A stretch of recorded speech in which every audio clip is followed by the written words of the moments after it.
آج کے اس جائزے میں خوش آمدید سیدھا مدعے کی طرف آتے ہیں اور پاکستان کے 15 تاریخی مقامات کے ان خوفناک مقامی قصوں سے پردہ اٹھاتے ہیں جو ان جگہوں کے خوبصورت اور حقیقی تاریخی حسن کے بالکل برعکس ہیں۔ ان مقامات کی اصلی تصویریں دیکھ کر اندازہ لگانا واقعی بہت مشکل ہے کہ ان عظیم دیواروں کے پیچھے آخر کیسی خوفناک داستانیں چھپی ہوئی ہیں۔ ٹھیک ہے، آئیے اس میں گہرائی سے جاتے ہیں۔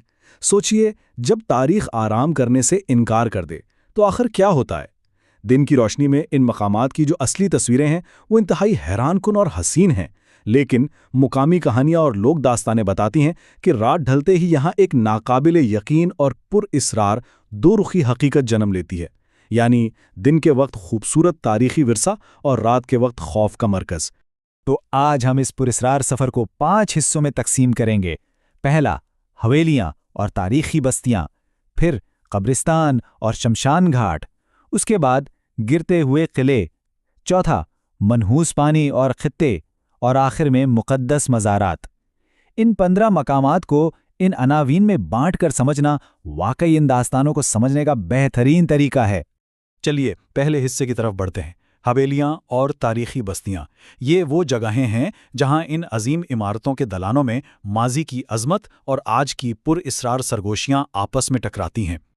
اب اس بارے میں سب سے دلچسپ بات یہ ہے کہ کراچی کے موہٹا پیلس کی دو رخی حقیقت نہایت عجیب ہے۔ ایک طرف 1920 کی دہائی کی شاہی شان و شوکت اور خوبصورت سنگ مرمر کی اصلی تصویریں ہمیں ماضی کی کہانی سناتی ہیں، لیکن دوسری طرف رات کا وہ پر اسرار پہلو ہے جہاں دروازوں کے اچانک بند ہونے اور تہخانے سے آنے والی ایک عورت کی رونے کی آوازوں کی داستانیں مشہور ہیں۔ یہ ایک ہی جگہ کی بالکل مختلف تصویر کشی کرتا ہے، اور یہ دن کی وہی معصومیت ہے جو اپنے اندر تاریخ کہانیوں کو چھپائے ہوئے ہے۔ اسلام آباد کے سعید پور ولیج اور راولپنڈی کی حویلی سجن سنگھ کو ہی دیکھ لیجئے۔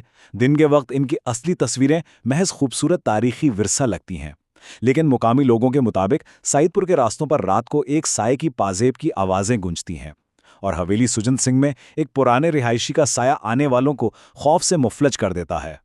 اب ہم اپنے دوسرے حصے کی طرف چلتے ہیں جو ہے قبرستان اور شمشان گھاٹ۔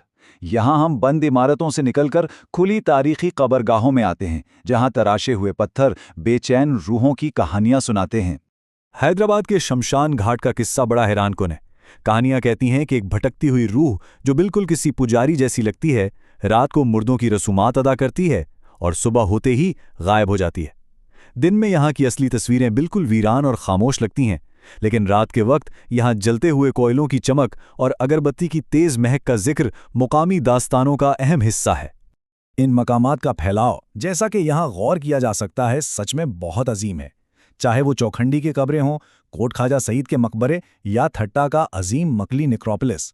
مکلی میں تو 10 لاکھ سے زیادہ قبریں ہیں، اور جیسے اس جگہ کا پھیلاؤ بڑا ہے ویسی ہی اس کی داستانیں بھی۔ یہاں لوگ ایک ایسی رانی کا ذکر کرتے ہیں جو اپنا کھویا ہوا تاج تلاش کرتے ہوئے ان ویران میدانوں میں روتی پھرتی ہے۔ آئیے آگے بڑھتے ہیں اور دیکھتے ہیں کہ یہ سلسلہ کیسے مزید گہرا ہوتا ہے۔ ہمارا تیسرا حصہ ہے فورٹریسز آف دا فالن۔ یہ عظیم قلعے جو کبھی سلطنتوں کی حفاظت کرتے تھے، لوگ داستانوں کے مطابق اب مرے ہوئے سپاہیوں کی آخری قیدگاہیں بن چکے ہیں۔ سیالکوٹ فورٹ اور شیخوپورہ فورٹ کی اصلی تصویریں دن اور رات کے اس حیرت انگیز فرق کو واضح کرتی ہیں۔ دن میں ان کے موسم زدہ پتھر صرف جنگوں کی خاموش یاد دلاتے ہیں، لیکن رات کے اندھیرے میں یہاں آنے والی چیخوں، بھاری قدموں کی آوازوں اور اچانک تیزی سے گزرتے سایوں کے قصے عام ہیں جنہیں ان عظیم دیواروں نے اپنے اندر قید کر لیا ہے۔ چولستان کے صحرا سے ابھرتی ہوئی دیراور فورٹ کی دیواریں کسی کو بھی دنگ کر سکتی ہیں۔ ان عظیم دیواروں کی اصلی تصویریں نہایت پرکشش ہیں، لیکن اس سے بھی زیادہ رونگٹے کھڑے کر دینے والی وہ کہانیاں ہیں جو ان دیواروں سے جڑی ہیں۔ ہوا میں خود بخود تیرتی مشالیں، ایک منحوس خزانے کا پہرے دار سایہ، اور ایک عجیب سا بوجھل احساس جیسے کوئی لگاتار آپ کو گھور رہا ہو۔ کہانی کا رخ اب عمارتوں سے موڑ کر عظیم مناظر اور پانی کی طرف لے چلتے ہیں۔ یہ ہمارا چوتھا حصہ ہے، کرسڈ واٹرز اینڈ لینڈسکیپس، جہاں قدرتی مناظر اور پانی اپنے اندر تاریک راز چھپائے ہوئے ہیں۔ مرگلہ ہلز کی ان وادیوں میں 2400 سال پرانے شاہ اللہ دتا کیوز موجود ہیں۔ دن کے اجالے میں یہ جگہ ایک پرسکون پناہ گاہ لگتی ہے، لیکن داستانیں اسے ایک شیڈو ریلم یا سایوں کی دنیا قرار دیتی ہیں۔ مقامی یقین کے مطابق